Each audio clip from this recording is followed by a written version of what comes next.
नमस्कार, आपका स्वागत है हमारे चैनल व्रत भक्ति ज्ञान में। तो आज हम आपको सुनाएंगे पुत्रदा एकादशी की कथा। पौराणिक कथाओं के अनुसार एक बार महाराज युधिष्ठिर ने श्री कृष्ण से पूछा, आपने सफला एकादशी का महत्व बताकर बड़ी कृपा की। अब कृपया करके ये बताइए कि पौष शुक्ल एकादशी का क्या नाम है, उसकी विधि क्या है और उसमें कौन से देवता का पूजन किया जाता है। भक्त वत्सल भगवान श्री कृष्ण बोले, हे राजन, इस एकादशी का नाम पुत्रदा एकादशी है। इसमें भी नारायण भगवान की पूजा की जाती है।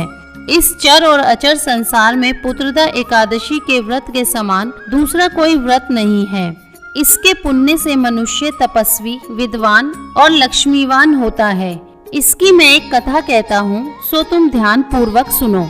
भद्रावती नामक नगरी में सुकेतुमान नाम का एक राजा राज्य करता था। उसके कोई पुत्र नहीं था। उसकी स्त्री का नाम शैव्या था। वह निसंतान होने के कारण सदैव चिंतित रहा करती थी। राजा के पितर भी रो रो कर पिंड लिया करते थे और सोचा करते थे कि इसके बाद हमको कौन पिंड देगा। राजा को भाई, बांधव, धन, हाथी, घोड़े, राज्य और मंत्री, इन सब में से किसी से भी संतोष नहीं होता था। वह सदैव यही विचार करता कि मेरे मरने के बाद मुझको कौन पिंडदान करेगा। बिना पुत्र के पितरों और देवताओं का ऋण मैं कैसे चुका सकूंगा।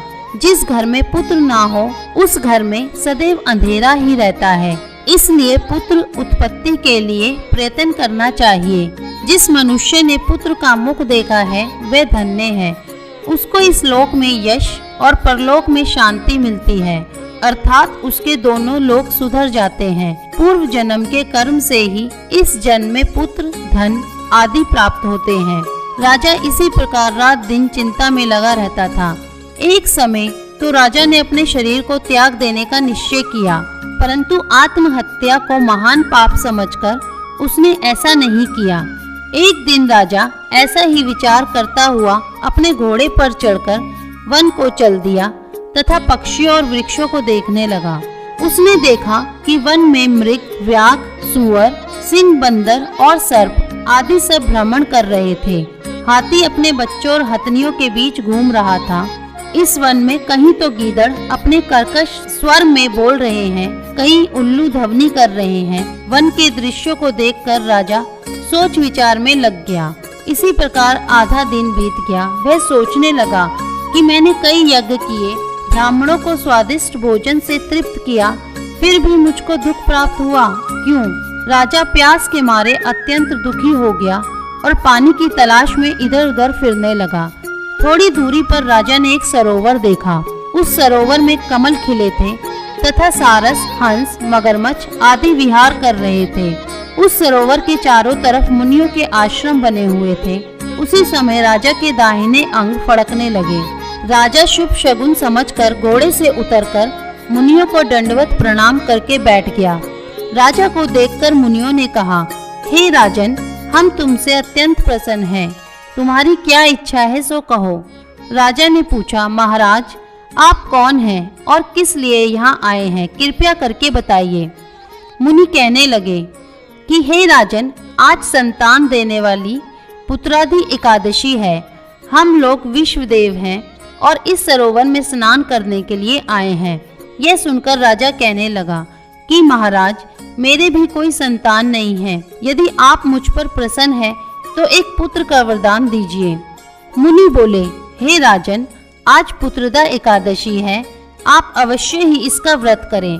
भगवान की कृपा से अवश्य ही आपके घर में पुत्र होगा। मुनि के वचनों को सुनकर राजा ने उसी दिन एकादशी का व्रत किया और द्वादशी को उसका पारण किया। इसके पश्चात मुनियों को प्रणाम करके महल में वापस आ गया।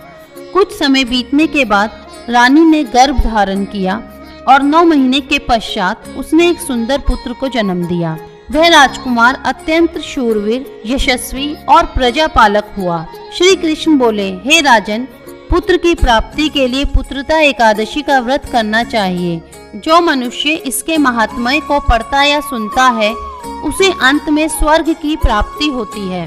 एकादशी का व्रत करने वाले को एकादशी व्रत कथा का पाठ जरूर करना चाहिए। ऐसा माना जाता है कि व्रत कथा का पाठ करने से भगवान विष्णु की कृपा से सभी मनोकामनाएं पूरी हो जाती है और मृत्यु के पश्चात मोक्ष की प्राप्ति होती है।